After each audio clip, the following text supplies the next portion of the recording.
All right. Good morning, good evening, good afternoon, wherever you are in the world.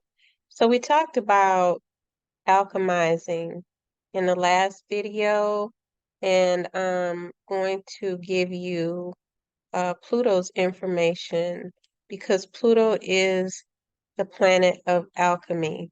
It is the planet of transformation.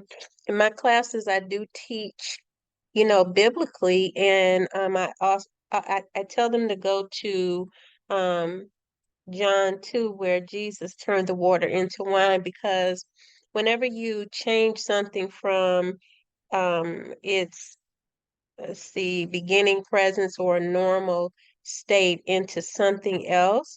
That's called alchemy and transformation. So a lot of us have been alchemizing things in our lives and situations, whether the situations turned out good or bad. And that's the key to a lot of um, astrology. It's learning how to work with the energies of the planet, um, transform the behaviors and the emotions, which is why, I tell people that my profession truly is mental health, but mental health came to me through my study of the Bible. And my study of the Bible also took me into astrology. There's a lot for us to learn. However, back to Pluto. Pluto is a transformation energy. When we look at even the tarot card, um, the tower, Pluto is there, and Mars is also, and that's the energy that we're dealing with in a profound way right now, because Mars and Pluto both are, uh, they can be reckless and destructive. So Mars, when you look at the clash of the Titans, you can get a real good idea of how Mars energy moves undisciplined. And the key for all of us in whatever we do and how we behave is to learn discipline. Even over our mouths, if we're angry, individuals that have mental health disorders, we teach them how to discipline themselves. If they never knew how to do that, then, re-engage discipline over yourself. You discipline the members of yourself, or you will have a destructive nature or a self-sabotaging nature until you come to God, and you see this here. So I'm going in different areas, but I hope that you can clearly understand. So as we go into this time of discussing Pluto, by the way, one of my classes is on Thursday at 4 o'clock Mountain Time Central, or Mountain Time Standard, I'm sorry, Mountain Standard, and it's Pacific time as well.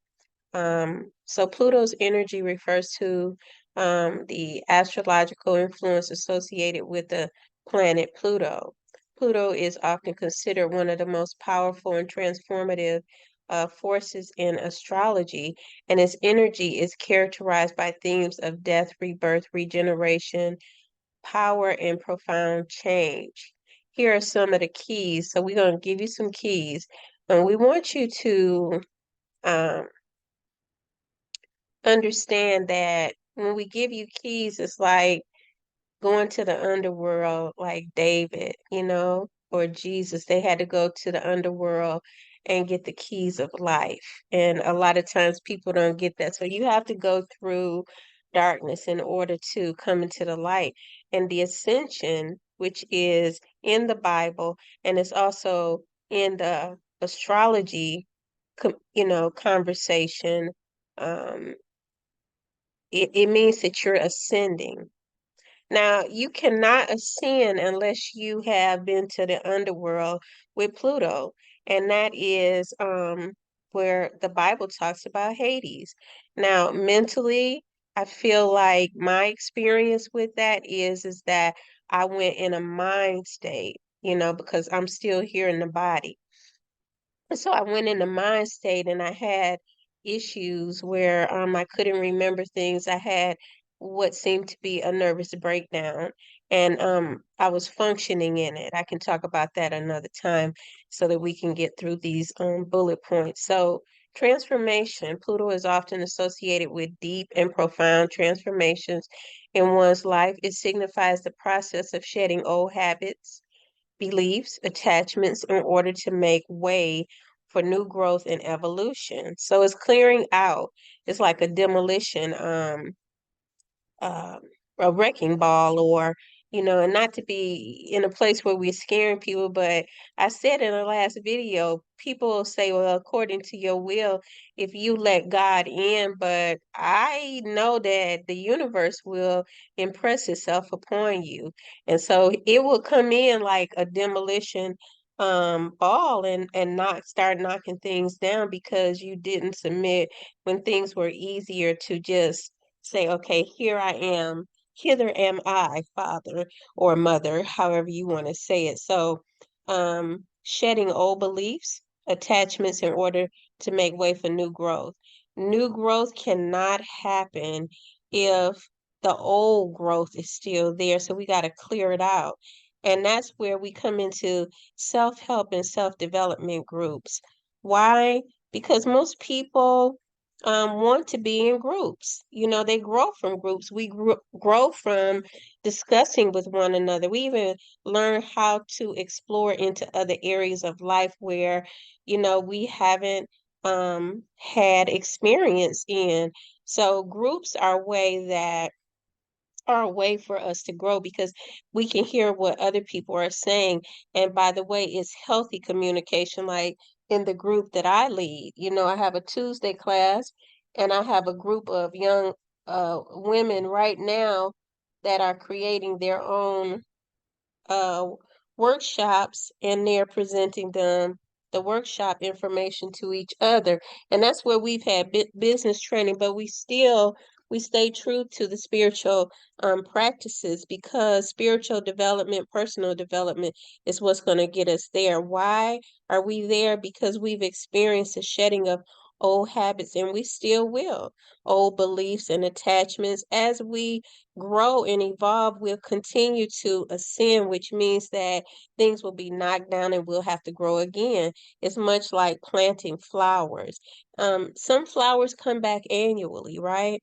Some flowers you got to replant, right?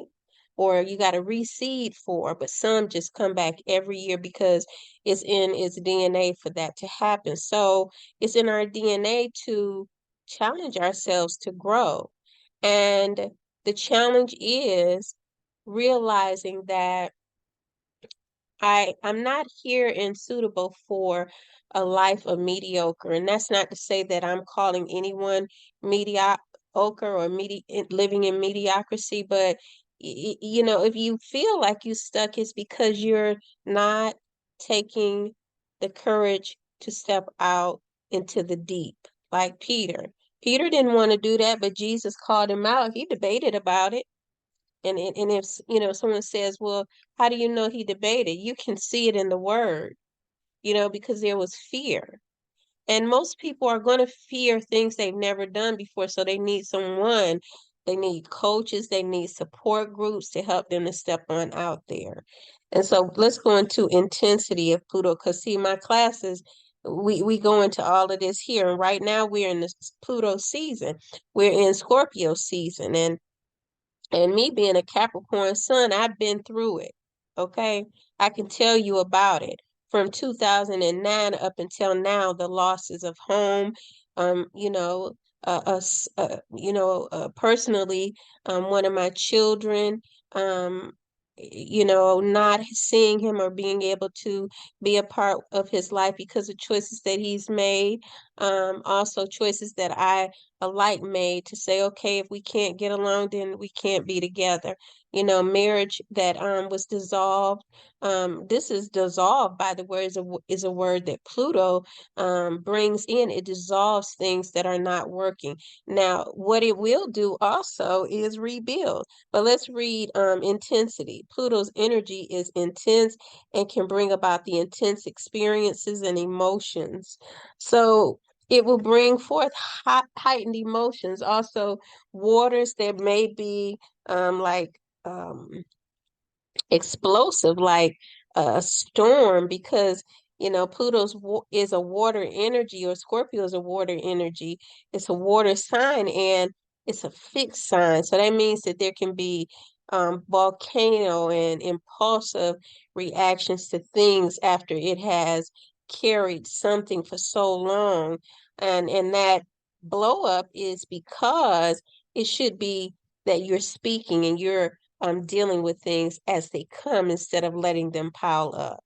So it can push individuals to confront their deepest fears and desires, leading to powerful personal revelations. You see, a regeneration. Pluto represents the cycle of death and rebirth. It's much like the scripture that said, death and life is in the power of the tongue. So we speak those things as though they are. It says it encourages us to let go of what no longer serves us and to embrace new beginnings and opportunities. This can be challenging, but ultimately rewarding. And I'm going to end this and go back and do this the next part, probably Thursday or Friday, on Pluto. But the thing about this Pluto energy, and what you should know, is that it's not just Scorpios that deal with it. We are all the signs when we look at the astral wheel. Therefore, we are learning to understand all of the energies from a planetary perspective.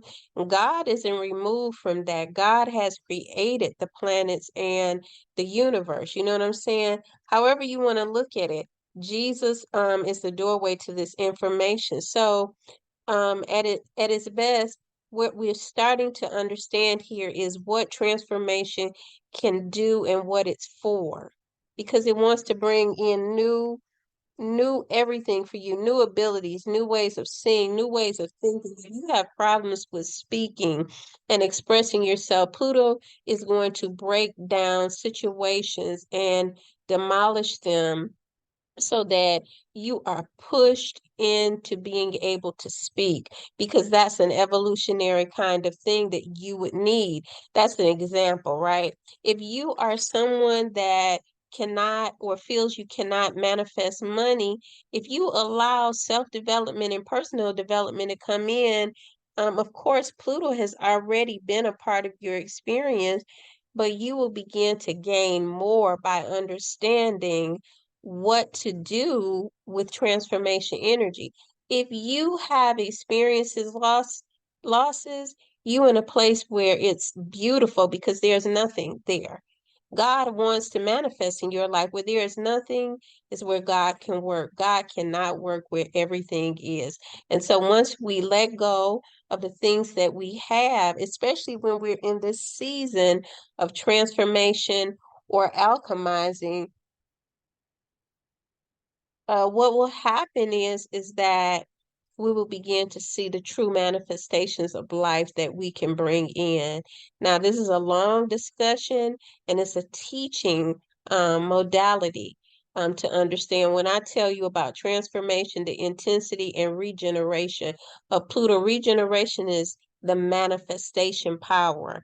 I transform by letting go, shedding all of those, you know, old habits, beliefs and attachments, for new growth to come in, for evolution, the flower that is going to grow again, the flower that had to die in the winter or in the fall so that it will come back in the spring and grow again. It had to die, move out of the way for the next part of it to come. The intensity, the fear. Who says that a flower doesn't have fear of dying? You got to feel nature.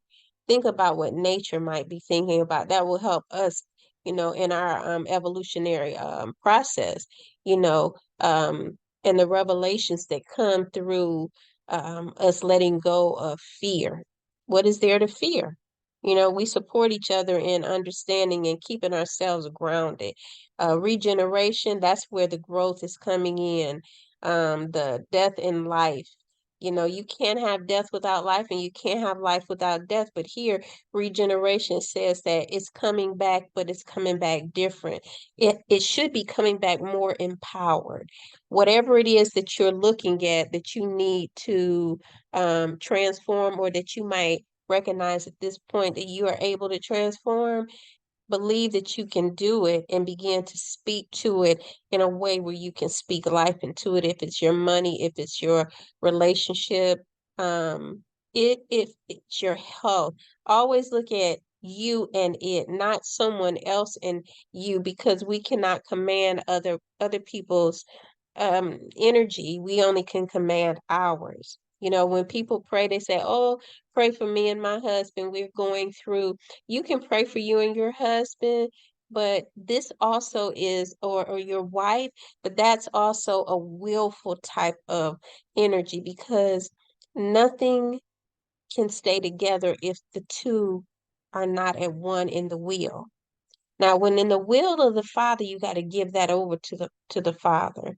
All right. So I could go into deep conversation about that, and also um information to help us. But I'm just giving examples. All right. So you guys be blessed and have a wonderful day. And I'll come back and talk to you about the power of control, mysticism, and endings and beginning. But remember, transform your situation. Be happy if you're unhappy. That means just be it. You know, learn how to be happy. What does it take for you to be happy? What does it take for you to change that emotion or alchemize it? You know, and the regeneration process will begin as you speak, "I'm happy, I'm happy." By the end of the week, if you keep that as a confession, it will begin, you begin to feel it, and so on and so forth. All right. So bye bye.